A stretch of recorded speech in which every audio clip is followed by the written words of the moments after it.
Hello friends, once again welcome back to my channel. Today we are going to solve the question answers from the 5th standard Tili Kannada. The chapter name is, the chapter 15, the chapter name is Shravana Kumara. Now let's start the first main. Move on to the first main from the exercise Abhyasa Padagala Artha, word meaning. Friends, many of you commented me that to explain grammar in English. That's why I'm explaining the grammar part, only the grammar part in English. Anartha, arthavallada, kedu, not having meaning. Okay? Kavadi, adde, hegala mele hottu taruva bidirina dabbe. Means a bamboo pole carried on the shoulder to bring loads. Kutira, gudisalu, hut. Gabari, hedarike, bhaya, fear. ಗೋಗರೆ ದೈನ್ಯದಿಂದ ಬೇಡಿಕೊಳ್ಳು, to plead with desperation. ತತ್ರಾಣಿ ನೀರು ಕುಡಿಯಲು ಬಳಸುವ ಚಪ್ಪಟೆಯಾದ ಮಣ್ಣಿನ ಪಾತ್ರೆ, a flat earthen pot used for drinking water. ತೀರ್ಥಯಾತ್ರೆ ಪುಣ್ಯಕ್ಷೇತ್ರಗಳಿಗೆ ಹೋಗಿ ಬರುವುದು, going on a pilgrimage to holy places. ದಾಪುಗಾಲು ದೊಡ್ಡ ಹೆಜ್ಜೆ, ಬಿಗ್ ಸ್ಟೆಪ್ಸ್. ಮಡು ನದಿ, ಹೊಳೆ, ರಿವರ್ ಆರ್ ಸ್ಟ್ರೀಮ್. ರೋಧಿಸು ಅಳು, ಗೋಳಾಡು, ಟು ಕ್ರೈ. ವೇದಿ ತಿಳಿದವನು, ಜ್ಞಾನಿ, ಒನ್ ಹೂ ನೋಸ್. ಓಕೆ. ಶಬ್ದವೇದಿ ಶಬ್ದಗ್ರಹಣ ಮಾತ್ರದಿಂದ ಗುರಿ ಹಿಡಿದು ಬಾಣ ಪ್ರಯೋಗಿಸುವ ವಿದ್ಯೆ. The art of shooting an arrow at a target solely by hearing the sound. Okay. Next, ಒಂದು ವಾಕ್ಯದಲ್ಲಿ ಉತ್ತರಿಸಿ. Answer the following in one sentence. ಶ್ರವಣಕುಮಾರನ ತಂದೆಯ ಹೆಸರೇನು? ಉತ್ತರ, ಶ್ರವಣಕುಮಾರನ ತಂದೆಯ ಹೆಸರು ತಾಂಡವ ಋಷಿ. ಎರಡನೇ ಪ್ರಶ್ನೆ, ಶ್ರವಣಕುಮಾರನ ತಂದೆ ತಾಯಿ ಮುಪ್ಪಿನ ಕಾಲದಲ್ಲಿ ಯಾವುದಕ್ಕೆ ಚಡಪಡಿಸುತ್ತಿದ್ದರು? ಉತ್ತರ, ಅವರು ಪುಣ್ಯಕ್ಷೇತ್ರಗಳಿಗೆ ಹೋಗಬೇಕು ಮತ್ತು ತೀರ್ಥಸ್ನಾನ ಮಾಡಬೇಕು ಎಂದು ಚಡಪಡಿಸುತ್ತಿದ್ದರು. ದಶರಥನು ಎಲ್ಲಿ ನೆಲೆಸಿದ್ದನು? ಉತ್ತರ, ದಶರಥನು ಅಯೋಧ್ಯೆಯಲ್ಲಿ ನೆಲೆಸಿದ್ದನು.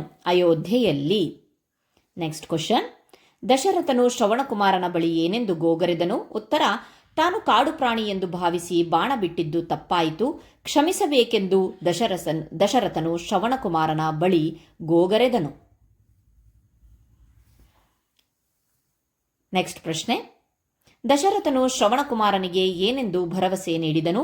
ಉತ್ತರ, ಶ್ರವಣಕುಮಾರನ ಹೆತ್ತವರ ಆಸೆಯನ್ನು ಪೂರೈಸುವುದಾಗಿ ದಶರಥನು ಭರವಸೆ ನೀಡಿದನು. 2-3 ವಾಕ್ಯಗಳಲ್ಲಿ ಉತ್ತರಿಸಿ. ದ ಫಸ್ಟ್ ಕ್ವಶನ್ ಈಸ್, ಶ್ರವಣಕುಮಾರನು ತನ್ನ ತಂದೆ ತಾಯಿಗಳನ್ನು ತೀರ್ಥಯಾತ್ರೆಗೆ ಹೇಗೆ ಕರೆದೊಯ್ದನು? ಉತ್ತರ, ಶ್ರವಣಕುಮಾರನು ಒಂದು ಗಟ್ಟಿ ಬಿದಿರನ್ನು ತೆಗೆದುಕೊಂಡು ಅದರ 2 ಬದಿಗಳಲ್ಲಿ ತಕ್ಕಡಿಯಂತೆ ಬುಟ್ಟಿಗಳನ್ನು ಕಟ್ಟಿದನು. ಆ ಕಾವಡಿಯಲ್ಲಿ ತಂದೆ ತಾಯಿಗಳನ್ನು ಕುಳ್ಳಿರಿಸಿ ಹೆಗಲ ಮೇಲೆ ಹೊತ್ತು ತೀರ್ಥಯಾತ್ರೆಗೆ ಕರೆದೊಯ್ದನು.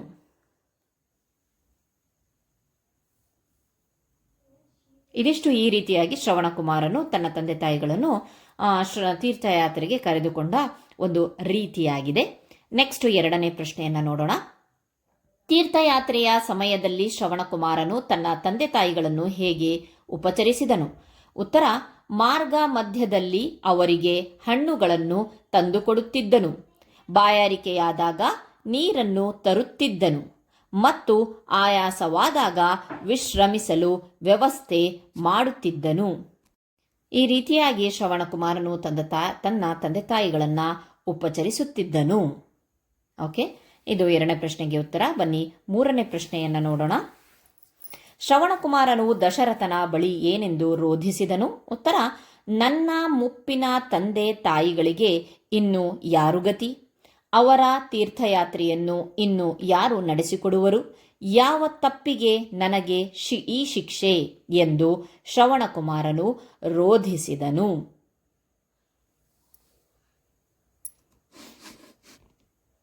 ಇದು 3ನೇ ಪ್ರಶ್ನೆಯ ಉತ್ತರವಾಗಿದೆ. ಬನ್ನಿ ನೆಕ್ಸ್ಟ್ 4ನೇ ಪ್ರಶ್ನೆಯನ್ನು ನೋಡೋಣ. ಶ್ರವಣಕುಮಾರನು ದಶರಥನ ಬಾಣಕ್ಕೆ ಹೇಗೆ ಬಲಿಯಾದನು? ಉತ್ತರ, ಶ್ರವಣಕುಮಾರನು ಸರೋವರದಲ್ಲಿ ಪಾತ್ರೆಯಿಂದ ನೀರು ತುಂಬುವಾಗ ಬುಳು ಬುಳು ಶಬ್ದವಾಯಿತು. ಇದನ್ನು ಕೇಳಿದ ದಶರಥನು ಯಾವುದೋ ಕಾಡು ಪ್ರಾಣಿ ನೀರು ಕುಡಿಯುತ್ತಿದೆ ಎಂದು ಭಾವಿಸಿ ಶಬ್ದವೇದಿ ಬಾಣ ಬಿಟ್ಟನು. ಆ ಬಾಣವು ಶ್ರವಣಕುಮಾರನ ಎದೆಗೆ ತಗುಲಿತು. Move on to the next main. ಈ ಮೇನ್ ಬಿಟ್ಟ ಸ್ಥಳಗಳನ್ನು ನೀಡಿರುವ 4 ಆಯ್ಕೆಗಳಲ್ಲಿ ಸರಿಯಾದದ್ದನ್ನು ಆರಿಸಿ ಬರೆಯಿರಿ. Multiple choice questions. First one is ಶ್ರವಣಕುಮಾರನ ತಂದೆ ತಾಯಿಗಳು ಡ್ಯಾಶ್ ಆಗಿದ್ದರು, ಕುರುಡರು ಆಗಿದ್ದರು. Okay, they are blind. ದಶರಥನು ಡ್ಯಾಶ್ ವಿದ್ಯೆಯಲ್ಲಿ ಪರಿಣಿತನಾಗಿದ್ದನು, ಶಬ್ದವೇದಿ ವಿದ್ಯೆಯಲ್ಲಿ. ಶ್ರವಣಕುಮಾರನು ತನ್ನ ತಂದೆ ತಾಯಿಗಳನ್ನ ಡ್ಯಾಶ್ ಕರೆದೊಯ್ದನು, ತೀರ್ಥಯಾತ್ರೆಗೆ ಕರೆದೊಯ್ದನು. ಶ್ರವಣಕುಮಾರನು ತಂದೆ ತಾಯಿಗಳನ್ನ ಪುಣ್ಯಕ್ಷೇತ್ರಗಳಿಗೆ ಹೆಗಲಲ್ಲಿ ಹೊತ್ತು ಕರೆದೊಯ್ದನು. ನೆಕ್ಸ್ಟ್ ಮೇನ್ ಸ್ವಂತ ವಾಕ್ಯದಲ್ಲಿ ಈ ಪದಗಳನ್ನ ಸ್ವಂತ ವಾಕ್ಯಗಳಲ್ಲಿ ಬಳಸಿ ಬರೆಯಿರಿ. ದ ಫಸ್ಟ್, ಚಡಪಡಿಸು. ಶಿಕ್ಷಕರು ತರಗತಿಗೆ ಬರುವವರೆಗೂ ವಿದ್ಯಾರ್ಥಿಗಳು ಚಡಪಡಿಸುತ್ತಿದ್ದರು. ಅಭಿಮಾನ. ನಮ್ಮ ದೇಶದ ಬಗ್ಗೆ ನಮಗೆ ಅಭಿಮಾನ ಇರಬೇಕು. ನೆಕ್ಸ್ಟ್, ರೋಧಿಸು. ಮಗು ಹಸುವಿನಿಂದ ರೋಧಿಸುತ್ತಿತ್ತು. ನೆಕ್ಸ್ಟ್, ಭರವಸೆ. ಪರೀಕ್ಷೆಯಲ್ಲಿ ಉತ್ತಮ ಅಂಕ ಪಡೆಯುವ ಭರವಸೆ ನನಗಿದೆ. ಭಾವಿಸು. ಎಲ್ಲರೂ ನಮ್ಮವರೇ ಎಂದು ಭಾವಿಸಬೇಕು. ಈ ಕೆಳಗಿನ ಪದಗಳಿಗೆ ವಿರುದ್ಧಾರ್ಥಕ ಪದಗಳನ್ನು ಬರೆಯಿರಿ. ಸಮಾಧಾನ, ಅಸಮಾಧಾನ. ವಿರುದ್ಧಾರ್ಥಕ ಪದ ಅಂತಂದ್ರೆ ಆಂಟೋನಿಮ್ಸ್ ಆರ್ ಆಪೋಸಿಟ್ ವರ್ಡ್ಸ್. ಸಮಾಧಾನ, ಅಸಮಾಧಾನ. ಆಸೆ, ನಿರಾಸೆ. ಉಪಾಯ, ನಿರುಪಾಯ. ಅಭಿಮಾನ, ದುರಭಿಮಾನ. ತಪ್ಪು, ಸರಿ. ಅನರ್ಥ, ಅರ್ಥ. ಪುಣ್ಯ, ಪಾಪ. ಶಬ್ದ, ನಿಶ್ಶಬ್ದ.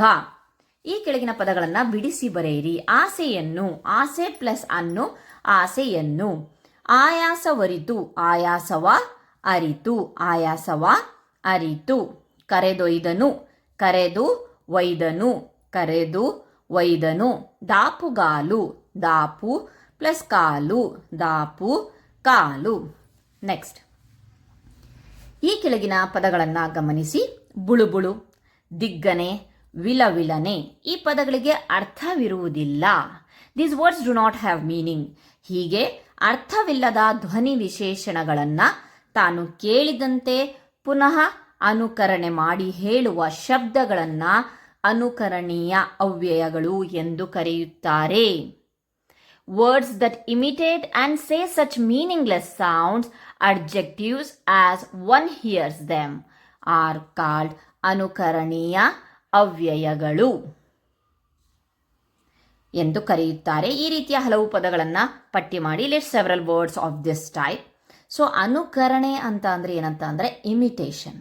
ಸೊ ಯಾವುದಾದ್ರೂ ಇದಕ್ಕೆ ಈ ಪದಗಳಿಗೆ ಅರ್ಥ ಇಲ್ಲ. ಬುಳು ಅಂತ ಅಂದರೆ ಇನ್ನು ಯಾವಾಗ ಒಂದು ಸೆಂಟೆನ್ಸಲ್ಲಿ ಯಾವುದಾದ್ರೂ ಒಂದು ವಸ್ತುವನ್ನ ಬುಳುನೆ ಹೋಗುತ್ತಿತ್ತು ಅಂತಾರಲ್ಲ, ಸೊ ಅವಾಗ ಅದಕ್ಕೆ ಮೀನಿಂಗ್ ಬರುತ್ತೆ. ಸೊ ನಾರ್ಮಲಿ ಬುಳುಗೆ ಮೀನಿಂಗ್ ಇರಲ್ಲ, ಅರ್ಥವಿರುವುದಿಲ್ಲ.